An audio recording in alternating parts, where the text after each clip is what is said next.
Howdy y'all, it's your favorite trainer with a belt buckle, teaching you the difference between trainers who are making over 10K a month, which is $120,000 per year, and those that are making the average trainer rate, which is roughly $50,000 per year. If you're not familiar with Show Up Fitness, I wrote the book, How to Become a Successful Personal Trainer. We've interviewed thousands of trainers. Our certifications are the best, but that's my opinion. And we're going to talk more about the significant differences between trainers who are doing great and turning their passion for fitness into a career and those that are struggling. 90% of trainers quit within the first year. Why is that? We've been traveling the last 18 months, every month going to a Lifetime or an Equinox with our partnerships. And we do 2-day hands-on workshops. I've been able to interview the top trainers and those that are struggling. And the biggest differences can be seen in these 5 factors. Number 1 being the certifications that they have. You may think I'm just going to pitch to SUF-CPT because it's the fastest growing certification in 2024, but it's not that. One certification association versus numerous ones. What that would look like is someone gets a NASM bundle, they have 4 certs within NASM, versus someone who has a NASM and they get their CSCS from the NSCA, or someone has their NSCA and they get their soft tissue certification through Show Up Fitness. Someone has their ISSA and they get their PN1. The variation of the certifications are really important, because if you're just bought into one, you're very narrow-minded. And our clients are very, very intelligent. And if you're drinking just one Kool-Aid, your clients can see it. If you're only doing the overhead squat assessment, if you're only doing FMS, you're very narrow-minded when it comes to the landscape of being a personal trainer and helping your clients maximize their goals. And that's one of the biggest things that I've seen in my 20 years as a personal trainer and teacher of personal trainers. There's not one association that really owns the landscape when it comes to nutrition, when it comes to soft tissue care and corrective exercises, and being certified through life. That's why we developed our 3 certifications, because we're trying to build a sustainable career. And too many trainers get bought into one certification association, and that's it. And ultimately, in my opinion, what that does is strangleholds the trainer's potential. Number 2, no hands-on learning. The average trainer who's not making over 100,000 does not have any type of hands-on learning, whether that be an internship or a degree in kinesiology, mentorship. Continuing their education is significant when it comes to hands-on learning. We're personal trainers. 70,000 trainers enter the workforce annually. Most of them read a textbook. That's why so many trainers fail, because when it gets to the part and the practical aspect of being a personal trainer, you don't know where to begin. We don't know how to program on the fly. We don't know how to adapt to our environment. And that's exactly what an internship or having the right mentor will do. Number 3, and it's a taboo category, they don't look the part. Who am I to determine if someone looks the part of a personal trainer? You could have had an amazing transformation. In the survey of 100 trainers who are making over 120,000 per year, they look professional.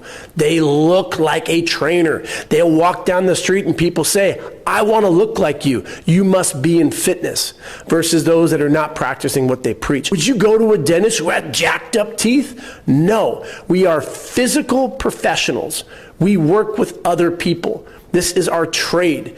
You need to constantly be trying to improve your physique. Can you look in the mirror and go, I love the way I look? Not narcissistically, but confidently saying, I'm proud of what I've built. There's the physical aesthetic aspect, but there's also the strong part.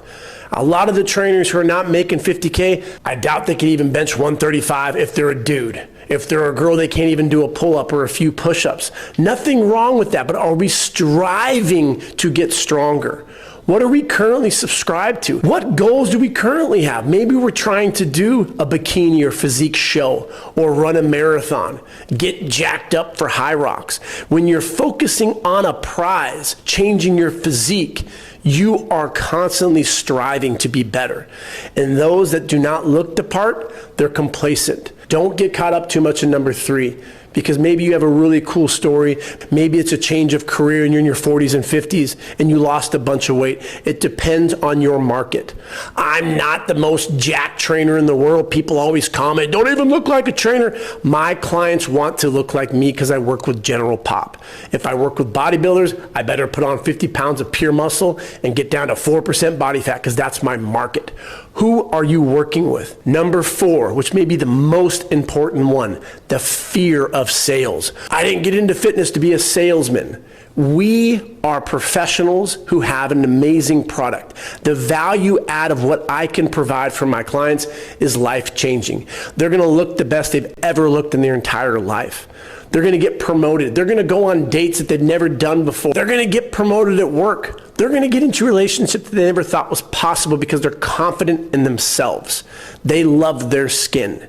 And there's nothing worse than a client when you're doing the assessment, and this is a tearjerker, when they start crying because they say, I have to change with the lights off. I hate the way I look and feel. That's what we can change. The value add and the confidence, which the preface to confidence is competence in this trade. So many trainers lack anatomy. They don't know how to optimize programming on the fly and pivot if it's 5 o'clock at an Equinox or Lifetime. Or in an independent gym and you have a little area. You just have dumbbells. Can you take your client effectively through a full body workout? And that's what we develop at the CCA. These are all things that I talk about in my book, Volume 2. Yeah, we can help anyone pass a textbook certification because that's easy. It's developing the 3 skills where trainers lack. The business skills, the people skills, and the technical skills. The acronym HELP NIC, the L is the look part, as I mentioned in the 3rd one. We are confident in our sales presentation. I just took you through an amazing assessment. I show the value in my services. I sit down with my client, I look them in the eyes and I say, how was that? You came in here with shoulder discomfort, now it's gone. You wanted to lose 30 pounds and grow your glutes. How was that booty circuit at the end? And the client is going, holy moly, that was amazing. I want to work with you. How many times a week would you like to train? 3 times, Chris. Awesome. 12 sessions cost X amount. How are you going to pay for it? And then when they come up with an objection, which most of the time they don't when you're a qualified trainer, because they see the value in your services, they pull out their black Amex and they give it to you. That's a confident trainer. So many trainers are fearful of sales. They're charging between $30 to $75, whereas the ones who are not afraid of sales, they know their value and they're charging $125 plus. I do not know an association out there that has had more trainers charging $200 per hour than the SUF-CPT, because we create confident trainers. You're able to go out there, you know your value, and you build a book of business. And with that comes the ability to drive streams of revenue. So many trainers just base everything off of one stream, one-on-one training, or only small group. Trainers who are charging $125 plus, that's one stream, but they also have a growing online presence, whether they're selling programs or they're networking with other professionals, which brings us to number 5, a fixed mindset. They have a scarcity mindset, or they're a jack of all trades. I want to be the best at everything. And when you have that scarcity mindset, the most common thing when I ask trainers, are you going to come to our seminar? Oh, I don't have the money right now. That's a scarcity mindset versus the trainers who have that growth mindset. They're always learning. ABL, always be learning. They're reading books. They're surrounding themselves with the best. They see a trainer who's charging $200. They pay them out of pocket to learn from them. They surround themselves with people who they want to be like. They have mentors and they are constantly growing mentally, physically, and they love what they do. When you have trainers who have that mindset, you need to be surrounded with them, because there's a lot of fixed mindset trainers that are going to weigh you down. The gym charges too much. I don't get enough. This is not sustainable. It's a saturated market. Versus the growth mindset trainer who's constantly investing in their education. $1,000 for a seminar, they're going to invest into it because they're going to walk away with gold nuggets that are going to allow for them to progress more, help their clients more effectively.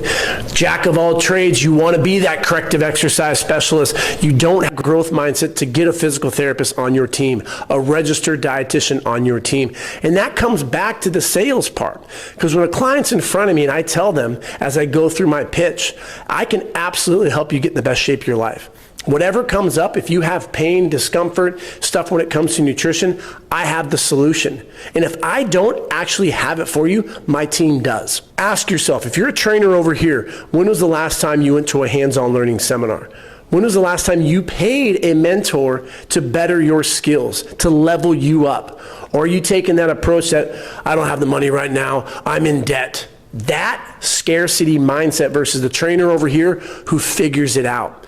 You may not have $1,000. Our seminars are $599. Go and stay at a hotel.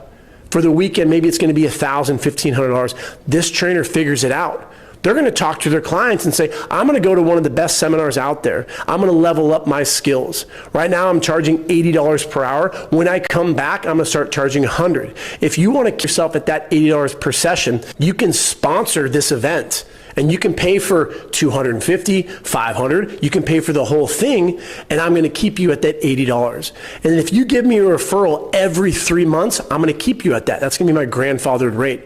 But every new client that you refer me, I'm going to be charging them $100 to $125. Because the more educated that I am, and with this growth mindset, as I grow my team and my skills, I'm going to be able to better serve you. You're going to results even faster. You are always safe with me, but I need to level up my skills. Every year I'm increasing my prices, and that's why we see trainers who are charging $150, $175, $200. You can absolutely turn this into a career. It's your mindset. And the biggest differences that I see are really in number 5. The fixed mindset, oh, the industry is so jaded, blah, blah, blah, versus the trainer over here who's always learning. I've over 20 lifetimes. I've been to over 50 Equinoxes, and these are the best gyms that are out there. And the trainers at these locations are referred to as the best trainers in the world. What I've gathered from interviewing these 100 trainers at Equinox and Lifetime and the 100 trainers here that are struggling is that they have all of these things in common. They're constantly learning. They're not afraid of sales.